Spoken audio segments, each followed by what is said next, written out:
Friends అందరికీ నమస్కారం అండి. ఇప్పుడే అందిన వార్త. మీకు ఈ బ్యాంక్ అకౌంట్ ఉందా? అయితే గుడ్ న్యూస్ చెప్పిన ఎస్బీఐ అంటూ రేపటి నుంచి లేటెస్ట్ అప్డేట్ అయితే రావడం జరిగిందండి. ఆ వివరాలు ఏంటనేది మనం వీడియో రూపంలో తెలుసుకుందాం. వీడియోను స్కిప్ చేయకుండా పూర్తిగా చూడండి, కంప్లీట్ ఇన్ఫర్మేషన్ అయితే అర్థమవుతుందండి. మీలో ఇంకెవరైనా సరే మన ఛానల్ సబ్స్క్రైబ్ చేయకుండా వీడియో వస్తున్నట్లయితే దయచేసి మన ఛానల్ సబ్స్క్రైబ్ చేసుకొని bell button all notification activate చేసుకోండి. చూస్తున్నారు కానీ లైక్ చేయడం మర్చిపోతున్నారు, దయచేసి లైక్ చేయండి. లేట్ చేయకుండా వీళ్ళకైతే వెళ్ళిపోదామండి. మన దేశంలో ప్రజలకు అతి నమ్మకమైనటువంటి స్టేట్ బ్యాంక్ ఆఫ్ ఇండియా ఏదైతే ఈ బ్యాంకుల కస్టమర్లకు చాలా రకాల ప్రయోజనాలు అయితే పొందుతున్నారు. టర్మ్ డిపాజిట్లు కాకుండా చాలా స్పెషల్ డిపాజిట్ స్కీమ్ డబ్బులు డిపాజిట్ చేసి వడ్డీ ఆదాయాన్ని ఆర్జిస్తున్నారు.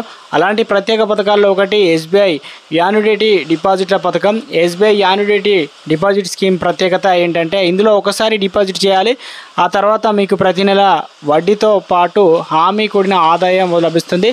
కస్టమర్కు అసలుతో పాటు ప్రతి నెల వడ్డీ కూడా వస్తుంది. ప్రతి త్రైమాసికంలో ఖాతాలో మిగిలిన డబ్బుపై వడ్డీని కూడా లెక్కిస్తారు.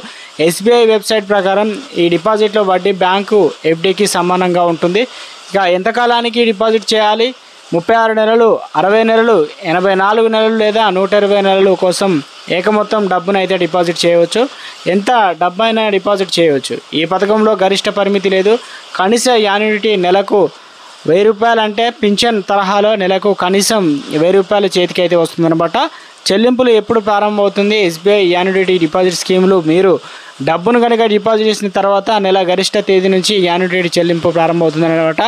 ఒకవేళ ఆ స్కీమ్ 29, 30, 31 నెలలో కాకుండా ఆ తర్వాతి నెల తేదీన యాన్యుటీ అందుతుందన్నమాట. యాన్యుటీ చెల్లింపుకు సంబంధించి టీటీఎస్ కట్ చేస్తారు. మిగిలిన డబ్బును సేవింగ్ అకౌంట్ లేదా కరెంట్ అకౌంట్లోకి అయితే క్రెడిట్ చేస్తారు.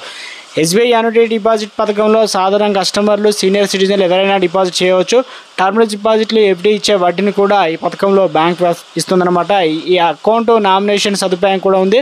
కస్టమర్లకు యాన్యువర్స్ పాస్బుక్స్ను జారీ చేస్తారు. దీనివల్ల ఒక శాఖ నుంచి మరొక శాఖకు అయితే ఖాతాను బదిలీ చేసుకోవచ్చు అనమాట. ఇక రుణ సౌకర్యం, లోన్లు తీసుకునే ఛాన్స్ కూడా ఇచ్చారు. అవసరమైన యాన్యుటీ బ్యాలెన్స్ మొత్తంలో 70% వరకు ఓవర్ డ్రాఫ్ట్ రూపంలో కూడా లోన్ తీసుకోవచ్చు. ఓవర్ డ్రాఫ్ట్ తీసుకున్న తర్వాత మీరు రావాల్సిన యాన్యుటీ డబ్బును లోన్ అయితే అకౌంట్లో నుంచి జమ చేస్తారనమాట.